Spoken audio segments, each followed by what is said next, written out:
Bonjour, alors petit tuto pour la bonne mise en place du protocole Vigikiro.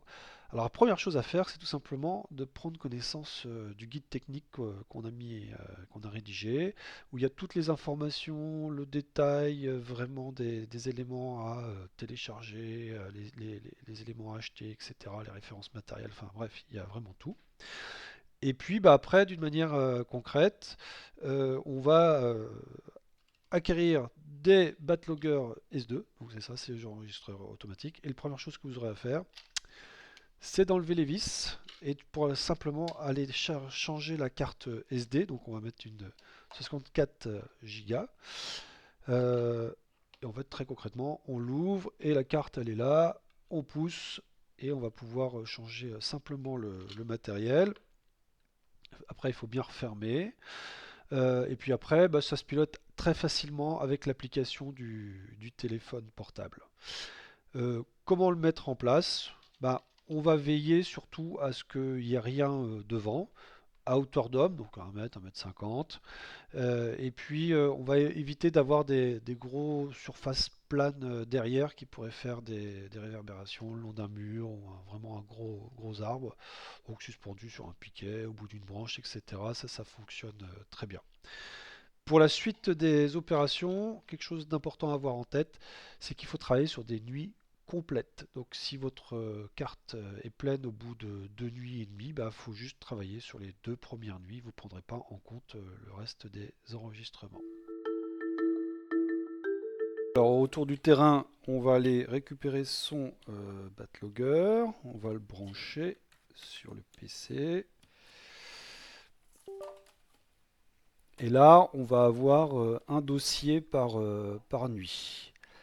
Le problème qu'il y a, c'est que dans chaque dossier, les fichiers, ils ont les mêmes noms d'un dossier à un autre.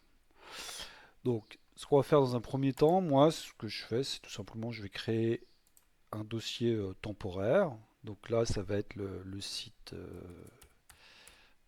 c'est le site, je sais plus, c'est le site 2, on va dire. Et au sein de ce dossier-là, je vais récupérer déjà tous mes sons bruts.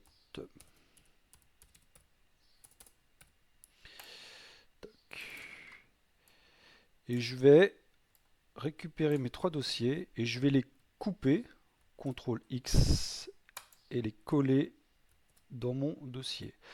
Alors pourquoi je les coupe? Tout simplement parce que je me suis rendu compte que si je les supprimais, si je supprime tout, je perds toutes les configurations de mon batlogger.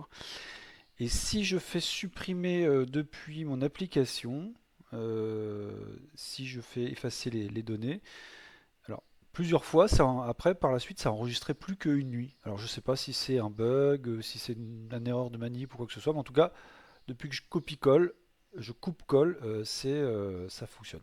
Donc ça veut dire qu'après, mes fichiers, par contre, ils seront plus dans mon outil. Donc voilà, faut pas faire de bêtises après sur la suite de la manipulation si on ne veut pas perdre ces données.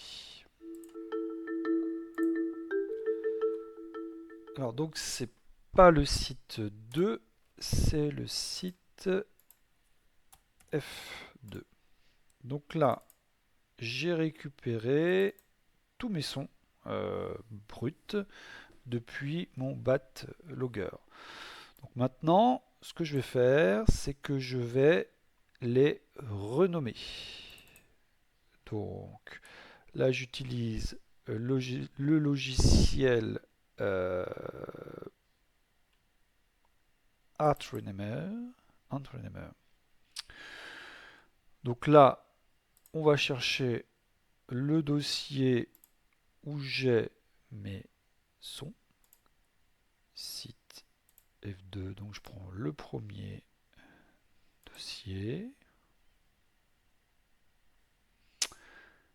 Et je vais dans Opération, date et heure. Et donc là, je vais bien nommer mon cadran. Donc c'est, alors moi je vais aller le vérifier parce que je l'ai conservé. C'est le 29 03 52 et c'est le F2. 2. Donc 29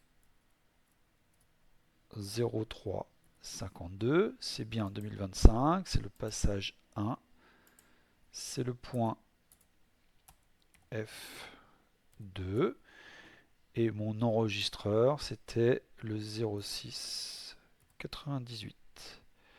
Donc une fois que c'est bon, je lance sur démarrer, et donc on voit que ça s'avance. Ok, donc là il y a un petit problème, je sais pas, ça n'a rien à voir. Et je vais faire ça pour mes 3 dossiers. Donc je retourne sur mon site F2, brut, tac, ok. Donc je laisse 06 29 03 52 F2, tac. Donc je fais un nouveau démarrer. Donc là c'est en train de renommer tous mes fichiers. Et enfin je fais la même chose pour le dernier. Hop, démarrer.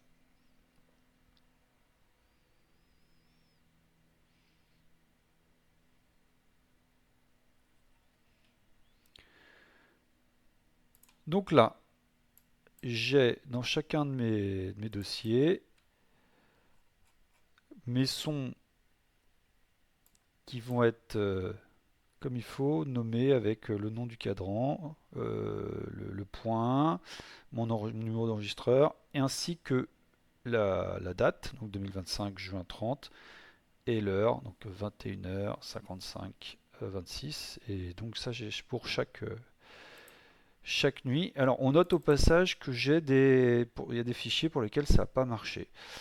Donc en fait ces fichiers-là, je ne sais pas d'où ils sortent, ils sont très peu nombreux et je vais tout simplement à un moment les supprimer. Donc ce que je fais là, c'est que je vais refaire un fichier, un dossier, pardon, où je vais remettre tous mes sons et ça va me permettre de les traiter tous d'un coup.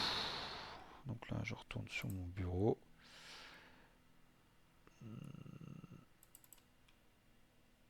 Brut 2. Voilà. Donc ce que je vais faire, c'est que je vais aller chercher CTRL A, CTRL X, je vais les couper et je rebalance tout dans le même dossier. Toc. CTRL A, CTRL X. Je mets tout dans le même dossier. Et CTRL A, CTRL X. Ok. Et à nouveau, je mets tout dans le même dossier. Alors pourquoi donc là, c'est parce que j'ai très certainement voilà, des noms qui sont les mêmes, vous voyez, sur ces dossiers-là, là, qui n'ont pas été renommés. Donc je les ignore. Voilà. Donc là, pourquoi je fais ça? C'est tout simplement, ça va me permettre d'avoir tout dans un même dossier pour la suite des opérations. Donc là, je ne sais pas où est-ce qu'on en est. Hop, je vais regarder comme ça. Donc normalement, dans mon brut 2, voilà, j'ai tout. Et là, dans mes autres dossiers, ben, normalement, j'ai plus rien. Donc sauf ceux qui n'ont pas fonctionné, mais c'est normal, c'est ceux qui souvent étaient problématiques, qu'on ne peut pas décompresser ou renommer plutôt. Donc là, je peux le supprimer.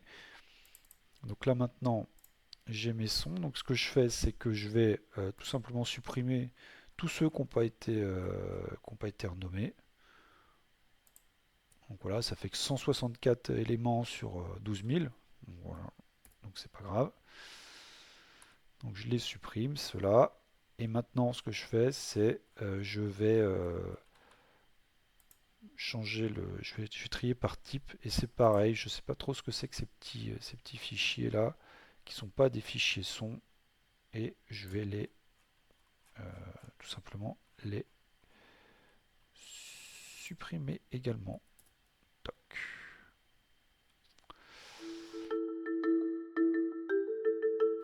Donc là, j'ai maintenant dans un même dossier l'ensemble de mes ultrasons pour toutes mes nuits, avec le numéro du cadran, l'année, le passage, le point, le numéro de l'enregistreur, ainsi que la date et l'heure. Tout ça, c'est dans un même dossier. Et donc maintenant, je vais passer à l'outil suivant, qui est l'outil Kaléidoscope. Et cet outil, il va me permettre de découper mes ultrasons. Donc là, on le configure, vous regarderez dans la notice, mais voilà, il doit être configuré de la telle manière, tout pointé, 1, 5, cocher, cocher.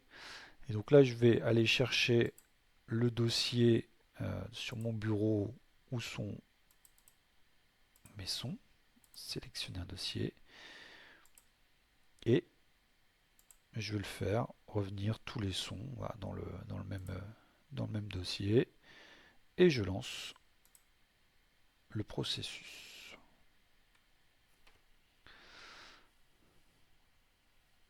Et c'est parti.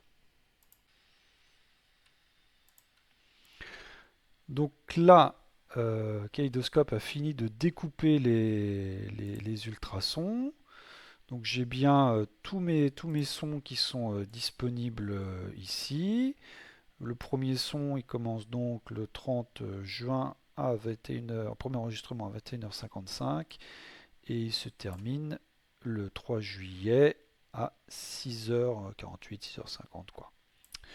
Donc là, ce que je vais faire, c'est que je vais la phase de travail, en fait, le brut 2, je vais le sortir. Et une fois que ma manip sera bien terminée, bah, donc il est là, hein, je le supprimerai.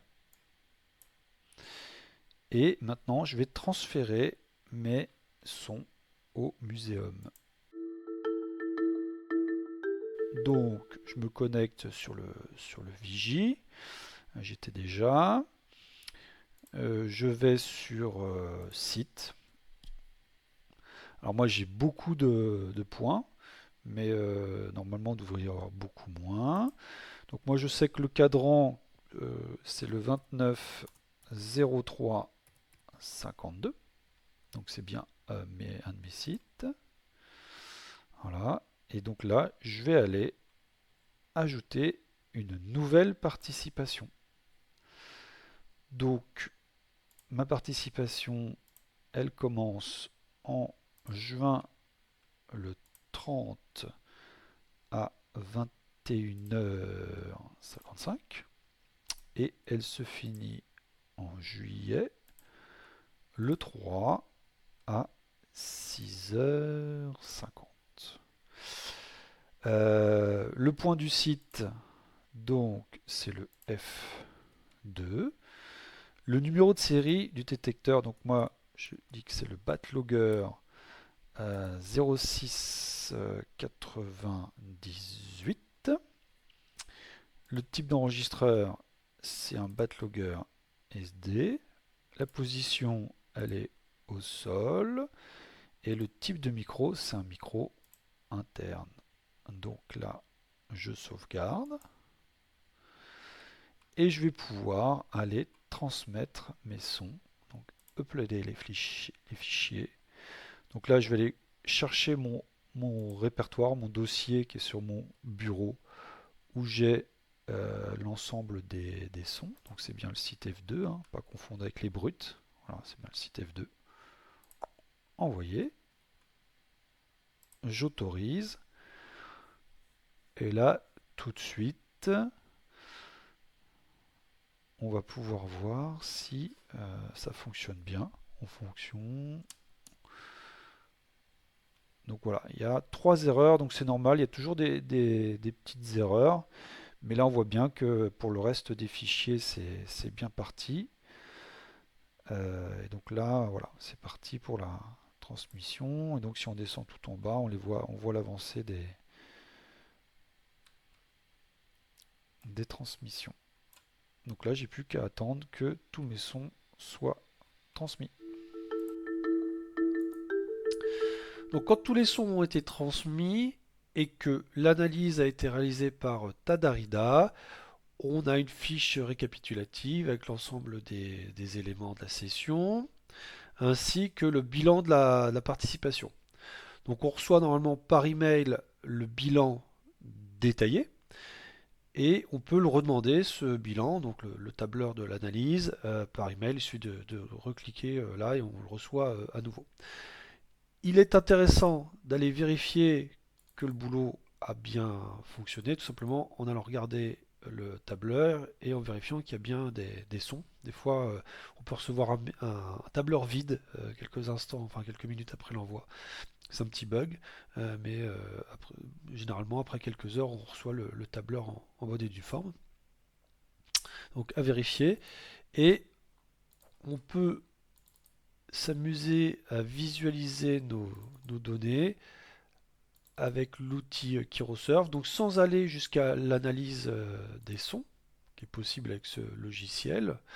Tout simplement, on peut regarder un petit peu comment le profil d'activité des chauves-souris, donc avec en utilisant le petit outil de visualisation ici.